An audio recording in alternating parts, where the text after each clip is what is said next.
Hey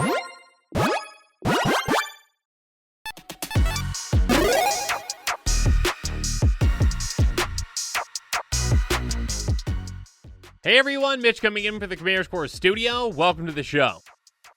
So, spoiler season, day 2 is here, and what a start we've had. And if you haven't seen my most recent episode on Mishra, Tamer of Makfawa, make sure you check that episode out because there are some incredibly gross things that you can do with this commander. But don't leave just yet, because on this episode, I'm going to talk about a commander that allows you to do, well, gross things in a different way. That's right, we've got a very janky thing that we can do with this commander. Or should I say, many janky things. Anyways, you can blame this jank on Eddie because, well, when I talked with Eddie about this card, that's what we talked about. We talked about all the janky things that you can do with it. And of course, if I make any mistakes on this episode, blame Eddie too. Anyways, let's jump into it.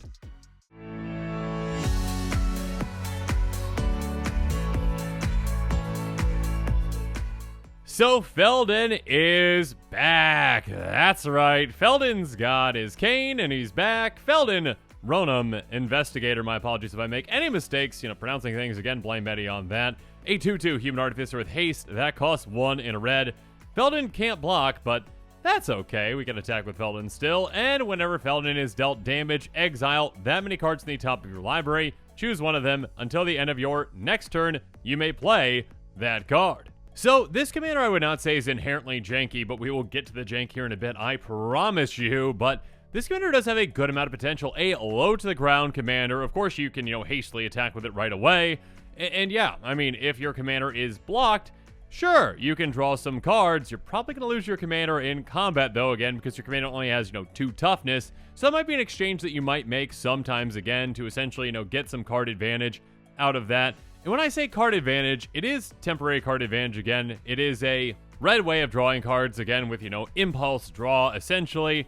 But this isn't just straight up impulse draw. This is kind of like choosing impulse draw. You don't get all the cards, that you are exiling from the top of your library. You only pick one of them to get. And you get access to that until the end of your next turn. So again, enough time, most likely, to be able to cast that. Now, that being said, of course, outside of combat, and actually most likely outside of combat is where we're going to be living most of the time with this commander, we are going to be able to, repeatedly do damage to it to get a lot of impulse choice draw, or whatever we're going to call it, off the top of our library. Now, when it comes to repeatedly doing damage, though, I do say choice draw, but it's more like, if we do 1 damage to this, we exile the top 1. We choose one of them. It's going to be that one. So it's just basically an impulse draw 1 again and again and again. That's probably the way that I would recommend building around this commander because, yeah, you want to keep your commander on the field. You don't want to keep, recasting your commander again and again and again. They can get quite expensive with commander tax. And of course, if we are able to dish out, 1 damage to this commander on every single turn, including our opponent's turns, that's what? I mean, basically impulse draw 1 4 times, until our next turn. So we get advantage, again, in a different, unique way, but card advantage, still temporary card advantage, but yeah, an extra 4 cards you have access to on your next turn.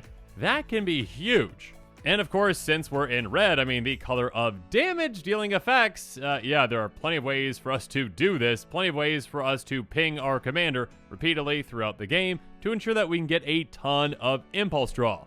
Which, of course, then we can turn into even more damage on our commander. And yeah, once set up properly, this low-to-ground commander can provide you a lot of, again, temporary card advantage, impulse draw throughout the game, and you can have a really big advantage on your opponents on the amount of cards that you've got access to. Now, before we get into the cards, and especially before we get into the jank, a quick reminder that if you are interested in this brand new Feldon, make sure you check out that card list link in the description below, where I, give you the list of the cards I talk about in this episode, because if you are interested in building around this commander, especially if you're interested, in building around the janky side of it, make sure you check out that list because, yeah, sometimes when new cards are spoiled, cards that work well with them tend to go up in price sooner rather than later. So, yeah, make sure you check that out. Now, with all that said, let's jump into the cards.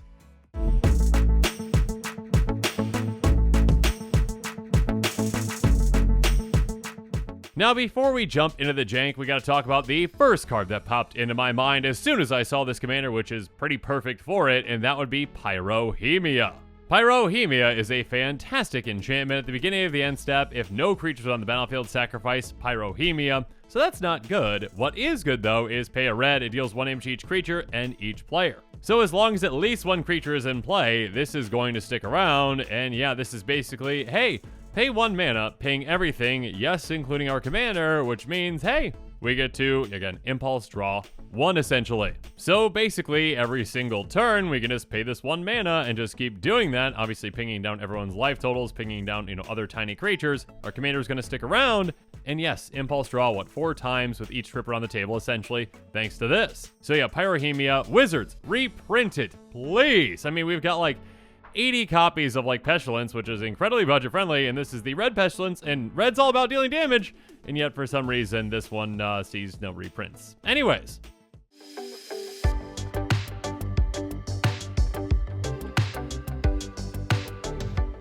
Now, though, it is time to talk about the jank, and again, you can blame Eddie for this one, so blame Eddie in the comments below right now, thank you. Anyways, Blazing Sunsteel is an incredible card, and so are cards that may or may not give our commander indestructible. So, now to talk about this janky combo, let's jump into it with Blazing Sunsteel. Equipped creature gets +1/+0 for each opponent you have. That's nice, cool, now our commander can be a 5/2, great. What is important, though, is whenever equipped creature is dealt damage, it deals that much damage to any target. Now, this card can already be good in this deck, even without a combo. I mean, again, basically all you are doing essentially is saying, hey, I'm looking to deal a lot of damage to my commander throughout the game. Again, 1 point at a time, essentially, but now whenever my commander is dealt damage, I can dish out some of that damage to something else. Again, either, pinging down tiny creatures, pinging down my opponent's faces, whatever you need to do. But when you combine it with some way to give your commander indestructibility, like, with Tyrite Sanctum, finally budget again because of a reprint, thank you. A land that can tap for a colorless, it has pay 2 tap, target legendary creature becomes a god and other types, put a +1 counter on it, and pay 4 tap, sacrifice it, put an indestructible counter on target god. Now, Feldon, unfortunately, is not a god to start off with, but still, yeah, we can activate this twice, essentially, again, once to make into a god, a 3/3 god. Woohoo! Now we can deal more damage to it and get more cards. But obviously, the bigger play is activating it again, paying 4 tapping and sacrificing it, and making it indestructible. Because when our commander is indestructible, again, it doesn't matter how much damage it is dealt, it is going to stay on the field. So obviously, yeah, that opens things up to be able to, dish out even more than, 1 or 2 damage, again, if we have a counter on it, to our commander, and it will survive, and cool, we get to keep impulse drawing. But when it comes to the jankiness of this combo between these 2 cards, or again, Blazing Sunsteel essentially in any way to make our commander indestructible, and yeah, we'll talk about other easier ones here in a bit. Yeah, all you need to do essentially is assign 1 point of damage to your commander to start things off. So whether that's with, Pyrohemia or whatnot, let's just get things going with 1 damage. 2 triggers are going to happen. Our commander will trigger, so we get to, impulse draw 1 essentially, and the other one is Blazing Sunsteel, obviously, and it says, hey, where would you like to dish out that 1 damage? And then we're going to say, right back to Feldon's face. And then your commander is going to be like, hey, that's not very nice. And then you ping him again because it's indestructible and it doesn't matter. So essentially, you can just keep this loop going of having Feldon essentially ping itself for 1 damage again and again and again, essentially an infinite amount of times. Or as many times as you want, essentially, until you want to stop that loop just by, pinging something else, anything other than Feldon. So yeah, an opponent's face most likely. And of course, the point of this incredibly janky combo is, yeah, let's just impulse draw our entire library, essentially. Because again, as we're assigning 1 point at a time, Feldon says, hey, you only get to pick 1, but it's only 1 point of damage each time, so you just impulse draw 1 again and again and again and again. Well, as much as you want, essentially. And yeah, if you really want to impulse draw your entire library, go for it. Though you might want to just, keep 1 card so that you don't, mill yourself out and lose. But yeah, essentially, if you have access to that many cards and you build your deck around doing this, I mean, there are plenty of ways for you to win from there. I mean, again, in mono red, you've got access to a lot of ritual effects. So yeah, you could probably ritual, get a good amount of mana. And we'll talk about a card here in a bit that actually kind of works alongside or kind of with this combo too. That would help you just kind of finish out the game too. But yeah, plenty of ways to win when you essentially have access to your entire library. And again, that is until the end of your next turn. So if you don't want to do it this turn, you can always wait. Now, of course, like I mentioned though, there are easier ways, of course, to give your commander indestructible. It's just that Tyrant Sanctum was on top of mine because, well, it is finally budget friendly again. So even I can pull this incredibly janky combo off in one of my budget friendly decks. But when it comes to less budget-friendly cards, if you are so inclined to, utilize them for the combo, Darksteel Plate, Shield of Kaldra, Hammer Dazan, each essentially give the equipped creature indestructible. Darksteel Plate is indestructible itself, so that's very nice and really hard to deal with. So yeah, equip that to your commander and get the ball rolling with that Blazing Sunsteel. Or again, even if you don't want to combo, these can still, of course, be incredibly impactful with this commander, protecting it, keeping it on the field, and also just allowing you to dish out as much damage as you want to your commander, and it's just going to stick around. And then Shield of Kaldra, unless you have all the other pieces of Kaldra in the deck as well, is essentially the exact same thing as Darksteel Plate. It's indestructible, it gives equipped creature indestructible, it costs more to get out and more to equip, but yeah, I mean, if you really want to assemble Kaldra, go for it. But yeah, again, with this kind of a commander, you might just want to attach it to it. And then Hammer Dazan has whenever another equipment enters battlefield under your control, you can attach that equipment to target creature you control, so you can just get around that equip cost at least the first time. Equipped creature gets +2/+0 and has indestructible. So yeah, your commander can hit more, and also, more importantly, obviously again, indestructible. I mean, of course, even Kaldra Complete can help you out if you're really looking for pretty much every single indestructible element that you can utilize for this commander in mono red.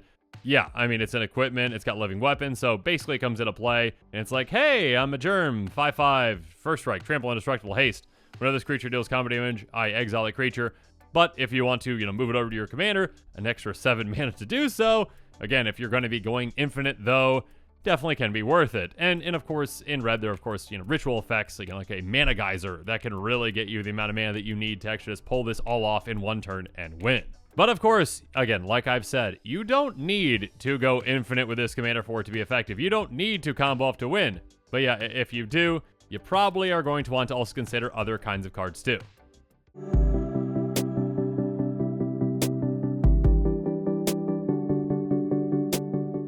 And those cards would, of course, be tutors, because, yeah, I mean, you need to go get Blazing Sunsteel and a way for your commander to be indestructible. So, yeah, I mean, consider cards like, Gamble, Goblin Engineer, and Hoarding Dragon.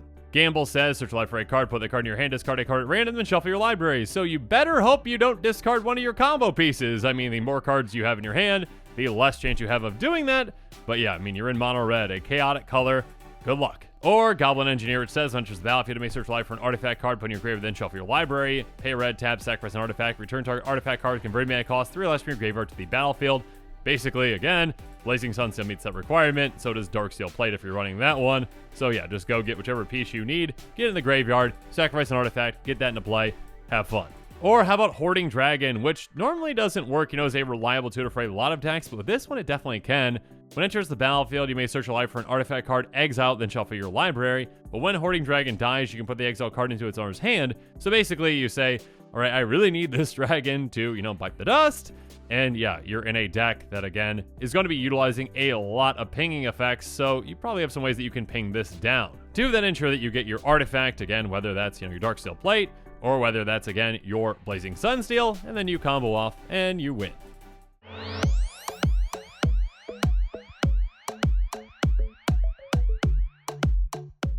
Nevertheless, if you are comboing off or not, some cards that you definitely want to consider with this commander are going to be cards like, and I always feel like I'm messing up this name, Nalfishni? Nalfishni? That is a really tough name to say, and I always forget. For some reason, I always think this costs 4 in a red, but it's 5 in a red, so I always try to search for it wrong, and I can't find it, and then I can never remember the name. Anyways, I'm getting off track. Whenever you cast a spell from exile, copy. You may choose your targets for the copy. If it's a permanent spell, that copy gains haste, and at the beginning of the next end step, sacrifice this permanent. Yeah, for a commander that is going to be casting a ton of things from exile, again, with all those impulse draws from it, you can get a ton of value out of this, doubling up essentially every single spell you are casting. Or how about Passionate Archaeologist? And yeah, if our commander had, a background, essentially choose a background on it, this would definitely be the background you would be picking a lot of the time, I guess, if you're okay with being mono red. Anyways, Feldon does not have choose a background, but we can definitely have this in the 99. Commander creatures you own have, whenever you cast a spell from exile, this creature deals damage equal to that spell's mana value to target opponent. So yeah, your commander can definitely dish out a ton of pain thanks to this throughout the game.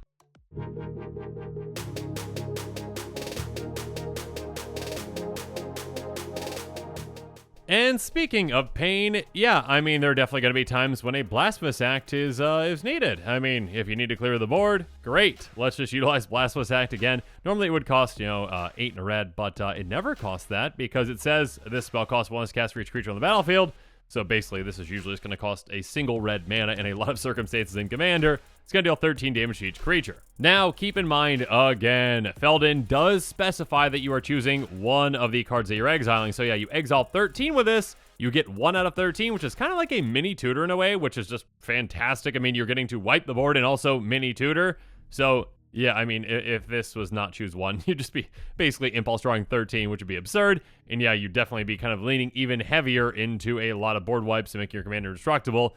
But yeah, even if your commander isn't indestructible, there are definitely going to be times where you need to just wipe the board. And yeah, you get a benefit from it, though. You actually get, a card off the top of your library off a giant chunk of the top of your library. Of course, be careful, though, because you do not want to mill yourself out. That being said, yeah, I mean, other just tiny pinging effects, like, Ryle, it's a one-off effect, but it can be great with this kind of a commander. It's going to deal 1 damage to our creature you control. The creature gains trample until end of turn. I mean, trample doesn't really matter with our commander all that much, but it does have us also draw a card. So we ping our commander for 1, we draw a card, and we also get to impulse draw 1. So this is kind of like a 1 mana draw 2 in a way, or, draw 1, temporarily draw the other.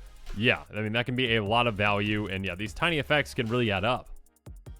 And when it comes to damage, well, Tims know best. I mean, people named Tim, apparently, but also, Tim's like Prodigal Pyromancer. It taps deal 1 damage to any target, so yeah, I mean, if you've got more and more of these type of effects in play, you can really just, again, get consistent value throughout the game. This is basically like, with this commander, hey, tap, impulse, draw 1. So obviously, if you have 4 different kinds of these effects in play, yeah, I mean, impulse draw every single turn. Another card that you might want to take advantage of, though, is something like Outpost Siege. It has when enters the battlefield, choose cons or dragons. At the beginning of your upkeep, exile the top card of your library until end of turn, you may play that card. Or dragons, whenever a creature you control leaves the battlefield, Outpost Siege deals 1 damage to any target. So this one, you can kind of go either way. Again, that first one with cons is just basically, hey, impulse draw, but just on your upkeep. And then dragons is basically, hey, impulse draw whenever your creatures die. I mean, limited to 1 each turn, essentially, unless your commander is indestructible or whatnot, or has larger toughness. But yeah, I mean, this can definitely impact you and help you out a lot throughout the game. Speaking of which, I mean, even Caltrops could help out, I guess, if you're willing to throw your commander into the fire and have it attack again. I mean, if you do, again, have ways to give your commander indestructibility, great. Caltrops can just basically be an extra free impulse draw. Whenever a creature attacks, it deals 1 damage to it. Obviously, this can also help, if you are building up damage on other opponents' creatures and they're going to be attacking with them. Yeah, I mean, you've got a lot of pinging effects. You can take tiny creatures down quite easily in combination with this. But yeah, again, mostly, hey, if you're willing to swing with your commander, here's an extra impulse draw. And finally, one other piece of equipment that I want to bring up that Eddie mentioned is Fiend Lash, a fantastic card. Equipped creature gets +2/+0 and has reach. Whenever equipped creature is dealt damage, deals damage equal to its power to target player or planeswalker. Again, we're going to be dishing out a lot of damage to our commander throughout the game, and essentially this says, you know what? Now your commander has 4 power, and every single time you dish out damage to it, you get to hit a player or a planeswalker. Okay, most likely a player. Just going to burninate people's faces with this, right? So really, I mean, it only takes like 10 pinging effects on your commander, individual ones, throughout the game to just like take a player out with this attached to your commander. And again, you're going to have plenty of pinging effects to do that. So yeah, Fiend Lash is definitely a great one to consider, and also just bear in mind the combination between this, Blazing Sunsteel, and indestructibility in your commander is just game over for all your opponents. Again, because you can infinitely deal damage to your commander, this can deal infinite damage to your opponents, and their planeswalkers, I guess, if you really want to. So yeah, game over.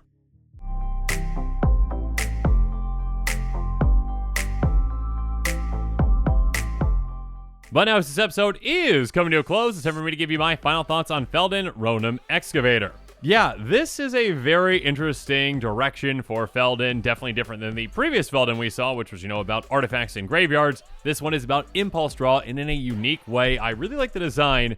Again, I do understand kind of where they went with the choose one of them, because Blasphemous Act, impulse draw 13 could definitely have, a massive swing, and yeah, that'd be pretty easy to do. I mean, not saying that would just win you the game, but having access to the top 13 cards of your library for another turn for just 1 mana, that can be pretty good. So yeah, the choose one of them, probably needed, but again, there are definitely ways to take advantage of this and to impulse draw a ton throughout the game with this commander. So yeah, if you are interested in this commander, well, make sure you check out my link in the description below, because yeah, again, when new exciting commanders like this one are spoiled, sometimes cards that work well that tend to go up price sooner than later, so make sure you check that out, and yeah, make sure you're staying tuned to this channel for even more exciting quick takes and spoilers coming up. And with that, this show is coming to a close, so it's my turn to hear from you. So in the comments below, let me know what your thoughts on this episode are, and as always, thanks again and have a good one.